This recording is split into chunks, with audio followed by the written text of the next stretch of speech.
என்ன சார் இது? ரோட்ல நடந்து போயிட்டு இருந்த என்ன இப்படி ஆளுங்களை வச்சு தூக்கிட்டு வர சொல்லிருக்கீங்க? செல்லம்மா ஹோட்டல்ல என்ன வேலை பார்க்குற?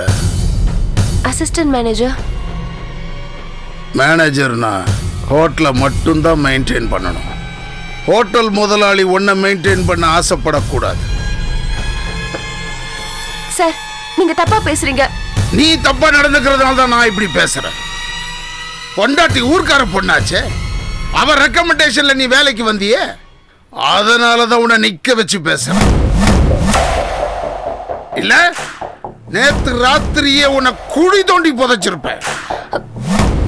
அந்த அளவுக்கு நான் என்ன சார் தப்பு பண்ணிட்டேன்? உன் வீட்டுல என் மாப்பிள்ள வடமலை வந்து காப்பி குடிச்சது தப்பு இல்ல?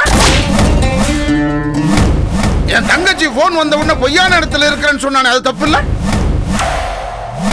அதுக்கு மேல நேத்து நீயும் அவனும் ஹோட்டல்ல ரூம் எடுத்து தங்குனீங்களே. சார், நீங்க வரம்பு மீறி பேசுறீங்க. நான் அப்படிப்பட்ட பொண்ணு இல்ல. உடம்பு உறுப்புல பொய் சொல்லாதது கண்ணு மட்டும்தான். இப்ப உன் கண்ணே பொய் சொல்லுது. உனக்கு ஒரு நாள் டைம் தரேன். நல்லா யோசிச்சு ஒரு முடிவுக்கு வா. ஒழுக்கமா இருக்கிறதா இருந்தா இந்த ஹோட்டல்ல வேலை செய், இல்ல ஊரை பார்த்து ஓடிப்போம். ஹோட்டல்ல வேலை செஞ்சமா ஒழுங்கா சம்பளத்தை வாங்கணுமான்னு இரு. என் தங்கச்சி வாழ்க்கையில பங்கு போடணும்னு நினைச்ச முன்ன நடு ரோட்ல பெட்ரோல் ஊத்தி கொளுத்தி விடுவேன். ஜாக்கிரதை.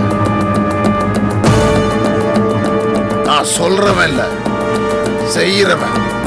அவுட்.